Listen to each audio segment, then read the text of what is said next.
Yeah, this is my baby's picture. I don't even know. My mother didn't even write how old I was. Just Tilly. 1926. And this is another baby picture. This one is younger. I had to be a few months old in this one. This one I had to be at least a year old. This house that you see here was a little house on the corner where my house is now. This house was torn down and then we rebuilt that house. This was a tiny little house on the corner. That's when we lived in the house where Johnny Mizio lived. We rented it from Aunt Lily. And this was during the Depression, and I wanted a bike so bad.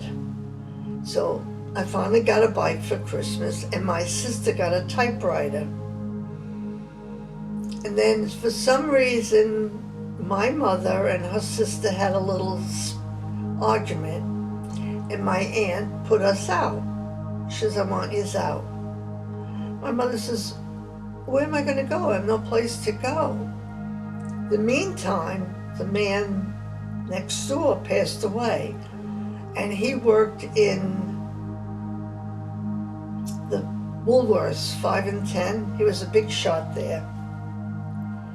He died, missed the notes. We used to look from our kitchen window over to that beautiful backyard. And one day my father was outside and he says to Mrs. Notes, "What are you going to do now?" She says, "I don't want to be alone. I'm going to sell the house and move with my daughter." And my father says, "And what are you going to sell it for?" "Yeah," she says, I'll get 2,500 maybe." So my father came in and says to my mother, "We got to scrape some money together and give her a deposit and we can get that house." My mother says, "How can we do it?" First thing was, we'll sell everything. They sold my bike, and they sold it to Michael Rizzo's sister that lived right next door, and I used to see her ride the bike up and down the street all the time. But they didn't sell my sister's typewriter, because she wanted to be a secretary. I don't know if they sold anything. No, they didn't sell anything at Ralphie's either. But my bike went, what was it, $40 maybe? And in those days, that was a lot of money. So they scraped the money together, gave her a deposit, got a bank loan, they did, and we moved over there. And it was a nice house. I don't know, you don't remember it. It was a big home. Don't forget, I loved Papa right from the beginning. I used to go to the store. My mother would send me to the store, and I always had a crush on him. But he was much old, 5 years older than me. And I used to go in there, and all the girls would write on his white jacket their names and their phone numbers, and I used to see it, you know. And he used to tease me, because, well, maybe I was 10 or 12. And he was about 17 or 18. This one is a picture of the LaTorre store. Not even, doesn't say what year. But John was in high school then. That's how old this picture is. His father cut the meat. John stayed behind the counter, delivered all the groceries. And then when he got out of high school, they decided to remodel the store. when they remodeled it, it was altogether different, but it was nice. This was really old, this one. I mean, I always had a crush on him, always. Because I always thought he was so handsome when I used to go to the store. Well, he was voted the most handsome fellow in high school in his yearbook. And the girls were all crazy about him. And then when the war broke out, he joined the service. I never heard from him. Then one day I went to the store for my mother after work, and I was with another fella from Boston, and he had a crush on me, Walter. And he used to come, his leaves, he would spend weekends by my mother. It was a distant cousin of my father's. And he came to the store with me that day. And my mother-in-law was in the store, and she said to me, "John is in Australia." Oh, I said, "That's nice." I didn't know. She says, "Why don't you write to him?" I says, "Write to him?" She says, "Yeah, wait a minute, I'll get you his address and you write to him." And this fellow, Walter, said, "That was a lot of nerve of her to do that, knowing you were with me. Not knowing that's how she is." I didn't realize it then. And I took the address, came home, and I put it in the drawer, never bothered. Then one day I said, "Yeah, you know what? I always liked him. I think I'll just send him a note." So I sat down and I wrote him a note, asked how he was and how was it there, and I'll never hear from him.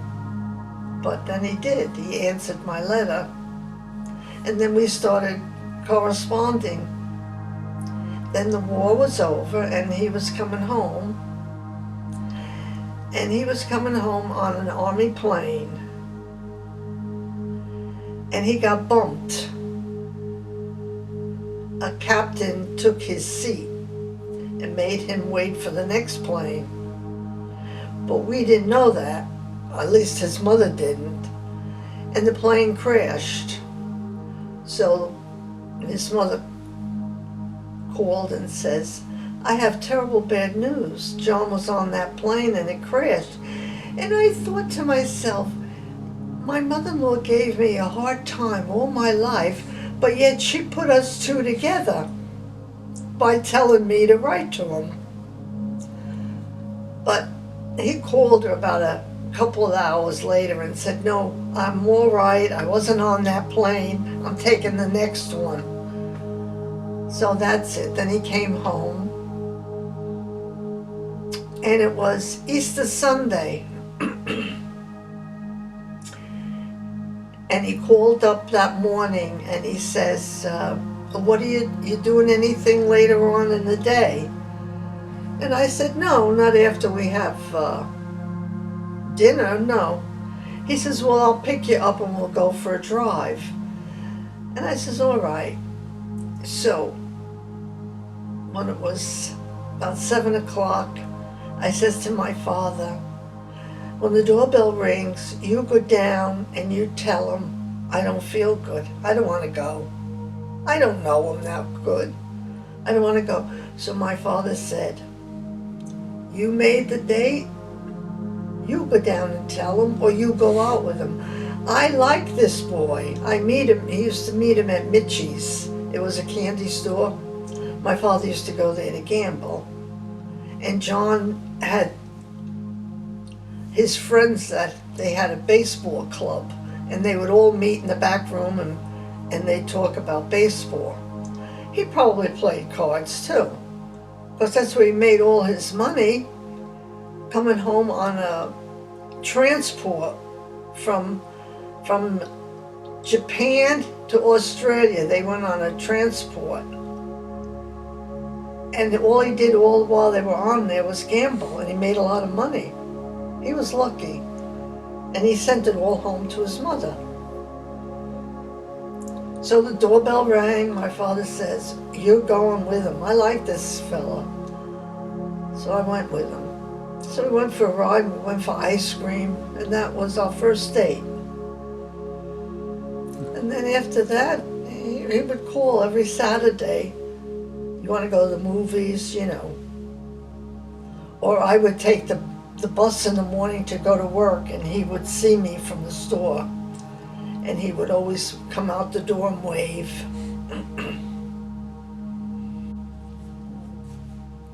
This picture haunts me. This is John in the service in Japan with 2 Japanese girls.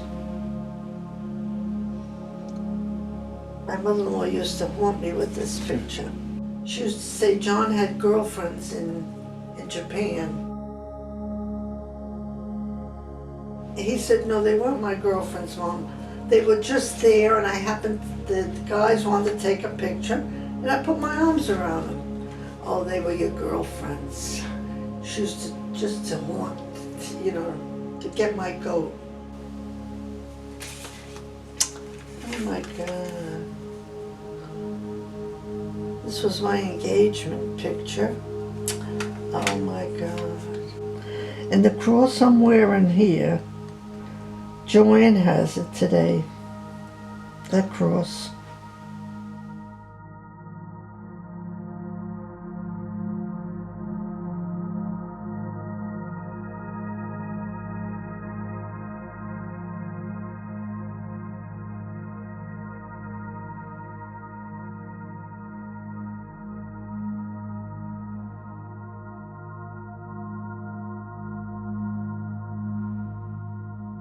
That's that picture you should take. Where is it?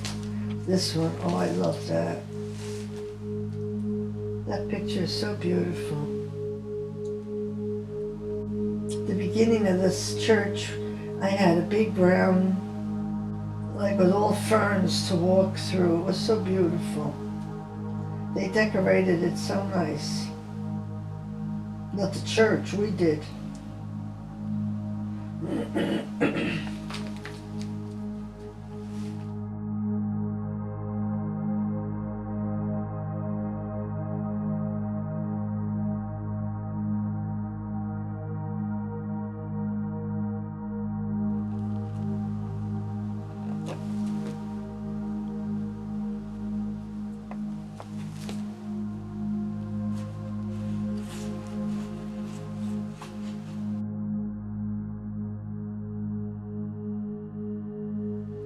And this is a picture of me being pregnant with our first child. He was a boy. I was a beautician then, and I used to get tips. And that's how we managed. But to build a house, Papa saved money, was in the service, so he was able to build the house and almost pay cash for it. I think we had $4,000 or $5,000 mortgage, and we paid that off in no time. We built the house when Joanne was born. That's right. That's when I lived in Karlstad. I was pregnant then. We moved from my mother's to Karlstad. 3 little attic rooms we lived in, but it was cute, really cute. We had a kitchen, a living room, and a bedroom. It was really cute. And the rent was $50 a month. And I was working. Papa was only making maybe $25, $30 a week, working in the store with his father. I was making $60 a week. So I would have made more money than him. This was your mother's first birthday party.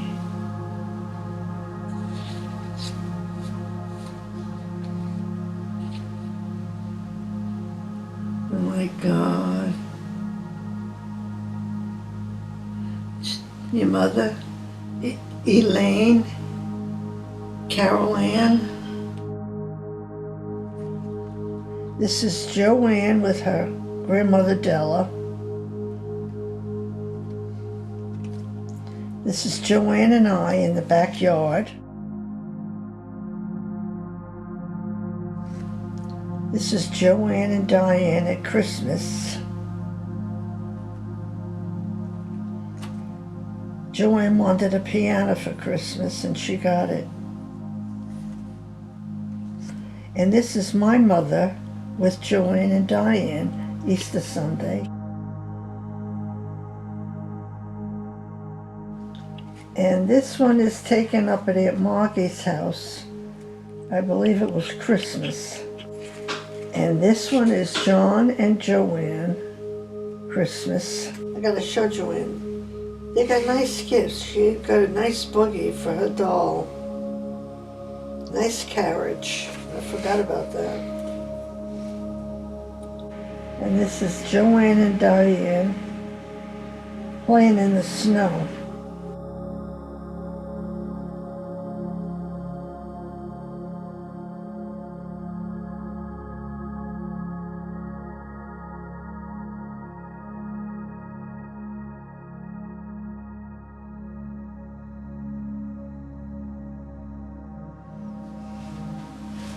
My house don't look like that now. A young couple with a little baby. It's a mess.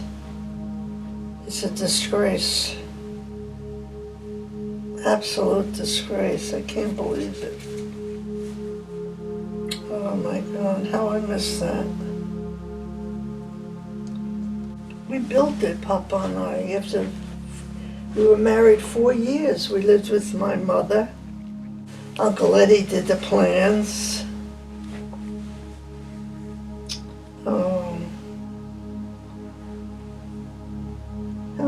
I can't. Makes me sad.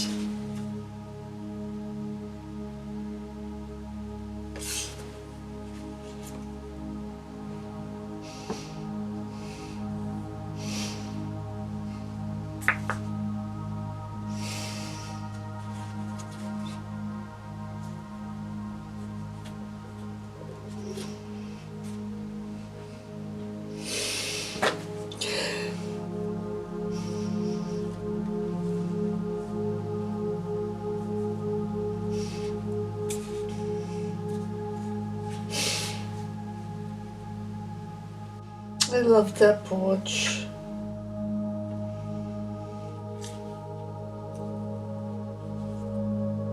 And I loved all my flowers.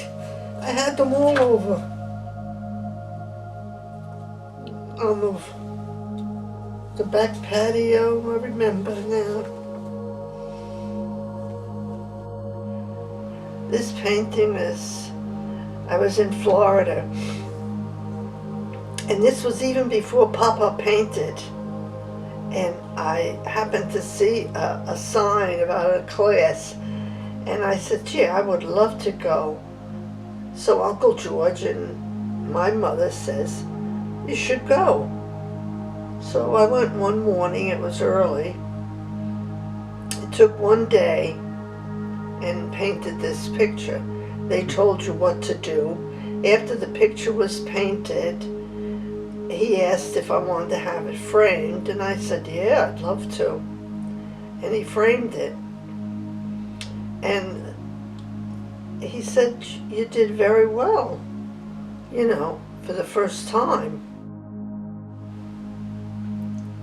Papa was so surprised when I came home with the picture, never knowing that he loved to paint. Never knew it.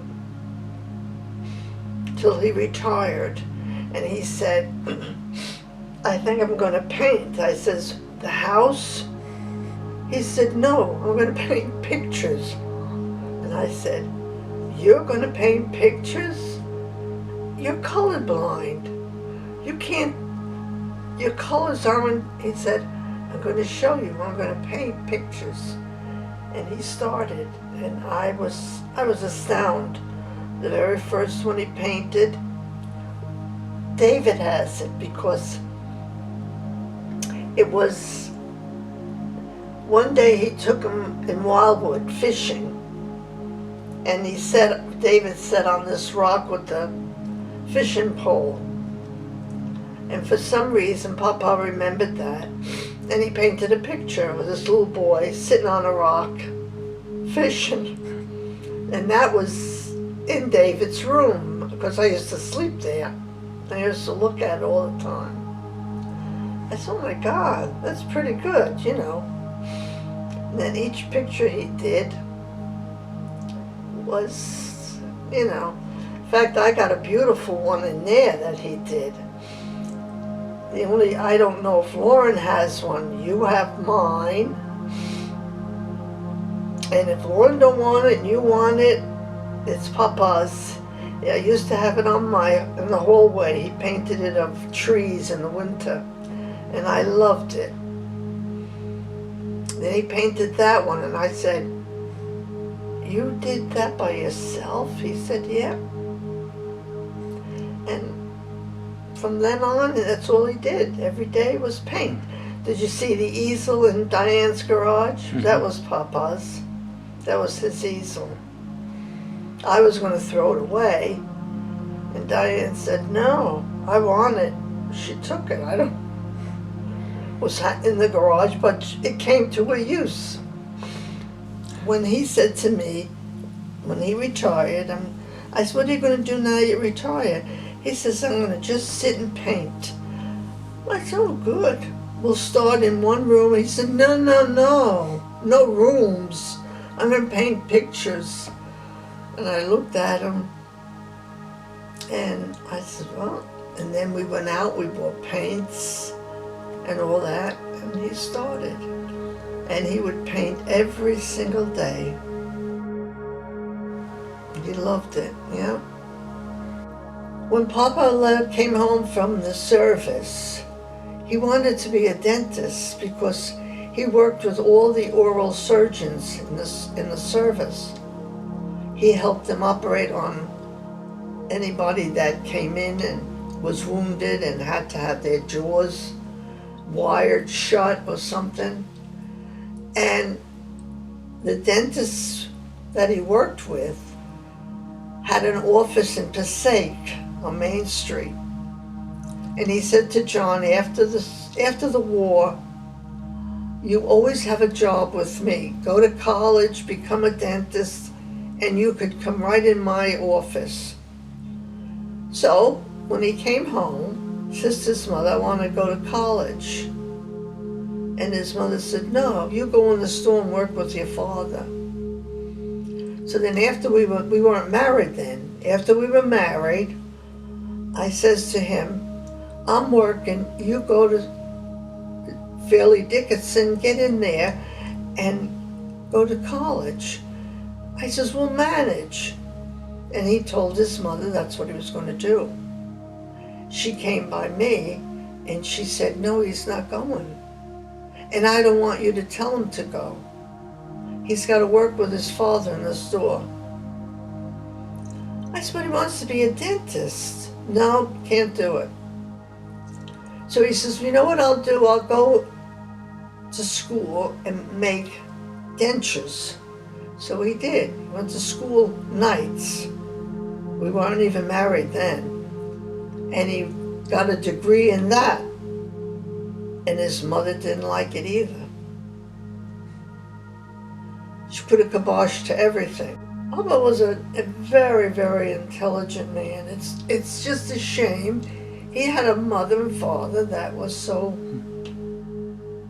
ornery about it. Otherwise, today he would have been a dentist.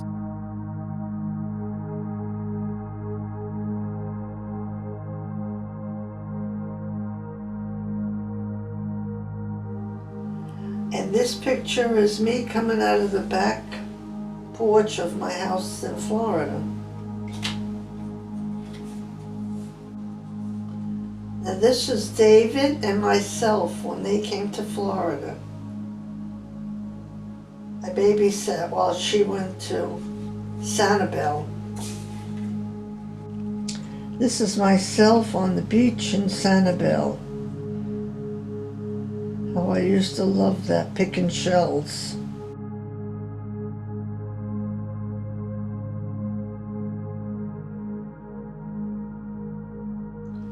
This is a nice picture of John on the beach, all dressed up, afraid of the sun.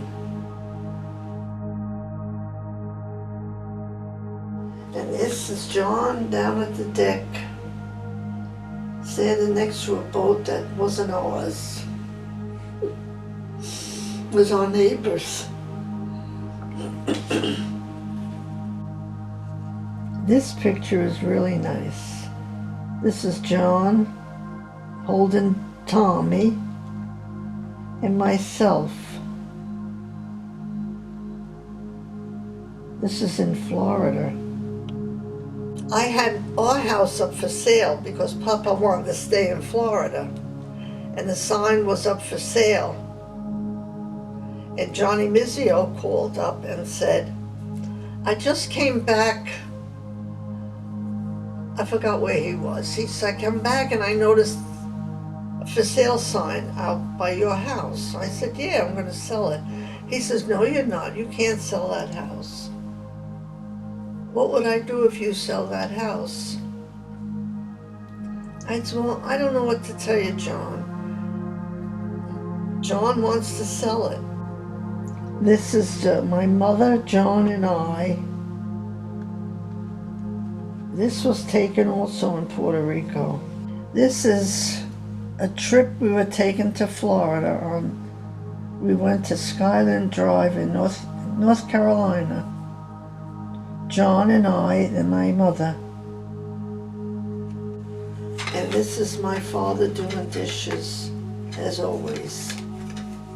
He always did dishes and whistled with a toothpick in his mouth.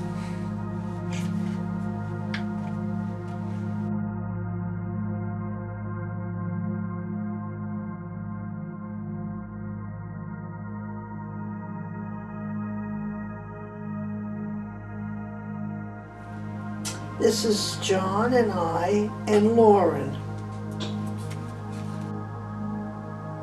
And now, to me, she looks like Peyton there. Only Peyton's hair is light. And here I am in the pool with Leah and David. I knew I was in the pool too with you and Lauren. This one is with by my house though.